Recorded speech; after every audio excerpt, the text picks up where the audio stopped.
Hello বন্ধুরা, একটা সুন্দর রোদ ঝলমলে আকাশে সকলকে জানাই সুপ্রভাত। আজকে সত্যি আকাশটা দেখে মনে হচ্ছে পুজোর আর বেশি দিন নেই। এই গাছ দুটো সেদিন কিনেছিলাম। হ্যাঁ, তো গাছগুলো এখনও পোতার সময় হচ্ছে না এত ব্যস্ততার জন্য। তো বন্ধুরা, আজকে আমার মিনি ব্লগে আমি নিয়ে এসেছি কি করলাম দেখো। তো সকালবেলা উঠেই ঝটপট করে রান্না করে নিলাম। আচ্ছা বন্ধুরা, রান্নার সময় তোমরা কি অনেক উপকরণ খেতে ভালোবাসো?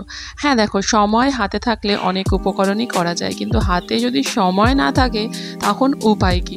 তো আজকে আমি চটপট করে নিলাম কাঁকরোল ভাজা, ভেন্ডি আলুর তরকারি, ভাত। হ্যাঁ, তারপরে কি করছি দেখো, আজকে ছিল প্রচুর কাচাকাচির প্রয়োজন, তো মেশিনে দিয়ে দিলাম জামা কাপড়গুলো। তো বন্ধুরা, যারা আমার এই লাইফস্টাইলটা ফলো করছো, যদি তোমাদের আমার লাইফস্টাইলটা ভালো লাগে তাহলে প্লিজ চ্যানেলটা সাবস্ক্রাইব করে রেখো, আর লাইক বাটনে প্রেস করতে কিন্তু একদমই ভুলো না। আরুষকে দিয়ে দেবো এই ফলগুলো, সেই জন্য ভালো করে ধুয়ে নিলাম। বন্ধুরা, বাচ্চাদের টিফিনে অবশ্যই কিছু ফ্রুট আইটেম কিন্তু রাখবে, কারণ ওদের কিন্তু ফ্রুটস খাওয়ার একদমই সময় হয় না স্কুল ছাড়া। ওই গাছ দুটো ছাড়াও এটা কিনেছিলাম, তো এটাকে অল্প আলোতে রাখলেই হবে, সেই জন্য চুজ করে নিলাম সিঁড়ির ওপরটা। দেখো কাজ করার কেমন বিশৃঙ্খলতা। হ্যাঁ, জামা কাপড় মেলতে মেলতে ব্রাশটা করে নিলাম, কারণ সময়ের বড্ড অভাব, খুব সকাল সকালই বেরোতে হবে।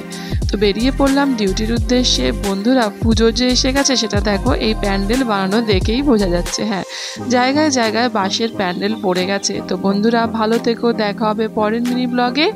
বাই।